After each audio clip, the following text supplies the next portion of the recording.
দেখা গেল যে একসময় আপনার স্ত্রী কনসিভ করলো বা সে গর্ভবতী হয়েছে, এখন আপনার রেসপন্সিবিলিটি বেড়েছে।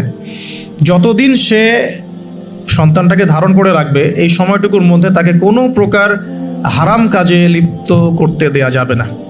আমাদের সমাজে দেখা যায় সন্তান যারা জন্ম দিচ্ছেন মায়েরা, এই 9 মাস তারা হিন্দি মুভিজ দেখেন, সিরিয়ালস দেখেন, তারপরে অহেতুক গীবত করেন, গল্পগুজব করেন, অহেতুক সময় নষ্ট করেন। এখন তো স্মার্টফোনের যুগ, সারাদিন ফেসবুকিং, ইউটিউবিং, টিকটক, ইনস্টাগ্রাম নিয়ে পড়ে থাকেন।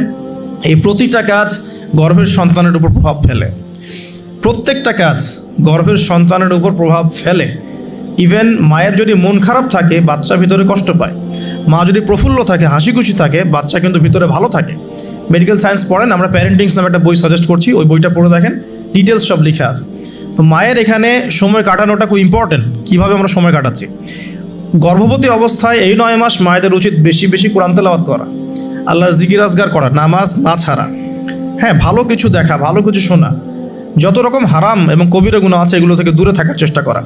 এরপর ইনশাআল্লাহ সন্তান ভালো হবে। আল্লাহ পাক দোয়া করি সন্তান যেন সুস্থ স্বাবলম্বী হয়। পাশাপাশি মেডিকেল চেকআপসগুলো নিয়মিত করাবেন, কারণ এটা খুব ইম্পর্টেন্ট ফ্যাক্ট। অনেক সময় দেখা যায় যে আমরা মানে পর্দার যেহেতু একটা বিধান আছে, তো পর্দার বিধান পালন করতে গিয়ে আমরা দেখা যায় আলট্রা করাবো না, আমরা এই ডাক্তারের কাছে নিব না, হ্যাঁ আমরা নর্মাল করাবো, বাসায় করাবো, হসপিটালে নিব না, কিছু ওভার এগ্রেসিভ থিঙ্কিংস চলে আসে আর কি। পর্দা করব তাহলে মহিলা ডাক্তার দেখাতে হবে, আলট্রা খুঁজে বের করতে হবে কে আলট্রা মহিলা ডক্টর আছে আলট্রা করতে পারে, খুঁজে বের করতে হবে, ক্লিনিক সেভাবে পরিবেশ তৈরি করতে হবে। এই জন্য আমি বলি, মানে আমার একটা স্বপ্ন আছে যে ঢাকা শহরে একটা ভালো ক্লিনিক আর হসপিটাল করা, যেখানে সব কিছু ইসলামিকভাবে চলবে ইনশাআল্লাহ। মানে এটা দরকার আছে। আপনারা যদি আমরা ফেস করেছি তো আমরা বুঝতে পারি দরকার আছে। একটা হসপিটালে যান, দেখবেন পরিবেশ এনভায়রনমেন্ট ইসলামিক না।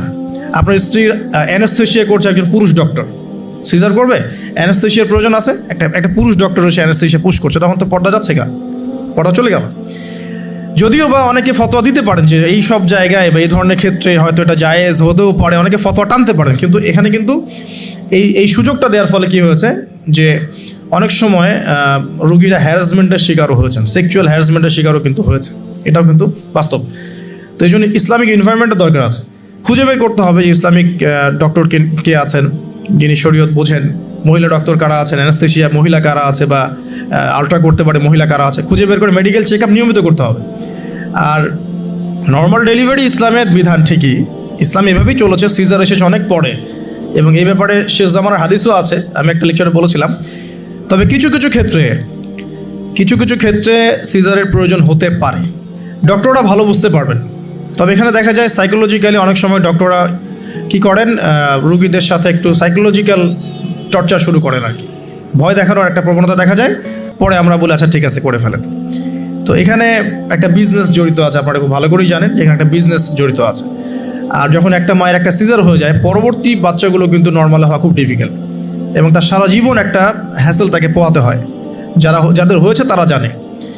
তো আর নর্মাল হলে আপনি যে আমাদের আগে দাদি নানি দেখবেন 11টা বাচ্চা, আমার নানির 11টা বাচ্চা, 12টা বাচ্চা আমার নানির, আর এক নানির আমার 11টা বাচ্চা, সব নর্মাল, কোনো সমস্যা হয়নি। তারা কিন্তু ফ্রেশ খাবার খেতেন, ভালো এনভায়রনমেন্টে থাকতেন, কায়িক পরিশ্রম করতেন, তারা ফিজিক্যালি স্ট্রং ছিলেন। এখনকার মেয়েরা এমন নয়, ফিজিক্যাল স্ট্রাকচার দুর্বল, কায়িক পরিশ্রম কম, ফুড হ্যাবিট ভালো না, ঠিক আছে, ফুড হ্যাবিটটা টোটালি অনইসলামিক, ঘুমের ঠিক নাই, খাওয়ার ঠিক নাই, হ্যাঁ এক্সারসাইজ নাই, অনেক কিছুই নাই। দেখবেন তারা ফিজিক্যালি উইক, মেন্টালি উইক, তখন দেখা যাচ্ছে সিজারের প্রয়োজন হয়, নর্মাল ডেলিভারি করতে পারে না। তো এই জায়গায় ডিফার করবে আমাদের ক্ষেত্রে। আমরা চেষ্টা করব যে আমাদের মানে পরিবারকে ভালো খাবার খাওয়াতে, ভালো রুটিনে চলতে, এবং ভালো মেডিকেল চেক আপ করাতে, যাতে করে নর্মালি হয়। দেখবেন বাইরের বিশ্বের কান্ট্রিগুলোর মধ্যে কিন্তু খুবই কম সিজার হয়, খুব কম। কানাডায় দেখেন, আমেরিকায় দেখেন, ব্রিটেনে দেখেন, জার্মানিতে দেখেন, ফ্রান্সে দেখেন, খুবই কম সিজার হয়। যদি জটিলতা খুব বেশি দেখা যায় তখন তারা সিজার করতে চায়, এর আগে কিন্তু করতে চায় না। তাদের প্রযুক্তি অনেক ভালো, অনেক প্রযুক্তি আছে। সো আমরা কেন এই জায়গায় মানে এভাবে একটা জুলুমের শিকার হচ্ছে, এটা আমাদের ভাবা উচিত। এবং আমার মনে হয় যে ইসলামিক এনভায়রনমেন্টের এই যে আপনার মেডিকেল সেক্টরগুলো গড়ে তোলা উচিত। এখানে যাদের সামর্থ্য আছে তাদের এইসব প্রজেক্টে হাত দেওয়া যেতে পারে। আল্লাহ পাক আমাদেরকে তৌফিক দেন ঘোরা। তো এরপরে যখন সন্তান হয়ে যাবে, প্রথম কাজই দেখবে সন্তান হওয়ার পরেই তাকে নিয়ে হই হুল্লাড় শুরু হয়, হ্যাঁ টানা হেঁচড়া, এটা ওইটা, কি বলবো, অপারেশন থিয়েটারে অহেতুক কথাবার্তাগুলো হয়, এই কথাগুলো সন্তানের কানে প্রবেশ করে। অথচ সুন্নাহ হচ্ছে সন্তান হয়ে গেলে তাকে নিয়ে আল্লাহর কাছে দোয়া করা, দোয়া করার পর তার কানে আল্লাহু আকবার আল্লাহু আকবার আশহাদু আল্লা ইলাহা ইল্লাল্লাহ, আমরা যে আজান দিই আশহাদু আন্না মুহাম্মাদুর রাসূলুল্লাহ, এটা কানের মধ্যে শোনানো। এটা একটা সুন্নাহ, গুরুত্বপূর্ণ সুন্নাহ। তারপর তাকে তাহনিক করা উচিত। তাহনিক তো আমরা উঠেই গেছে সমাজ থেকে, তাহনিক আবার কী জিনিস? ডক্টররা তাহনিক শুনলে আটকে উঠবে আর কি। তাহনিক হচ্ছে যে কোনো আলেম, কোনো বুজুর্গ, যিনি পরহেজগার, আল্লাহওয়ালা, মারেফতওয়ালা মানুষ, তিনি খেজুর বা কোনো মিষ্টি জাতীয় মধু, খেজুর এই টাইপের কিছু একটু চিবিয়ে বাচ্চার জিহ্বার মধ্যে একটু খালি লাগিয়ে দিবে, এটা একটা তাহনিক সুন্নাহ।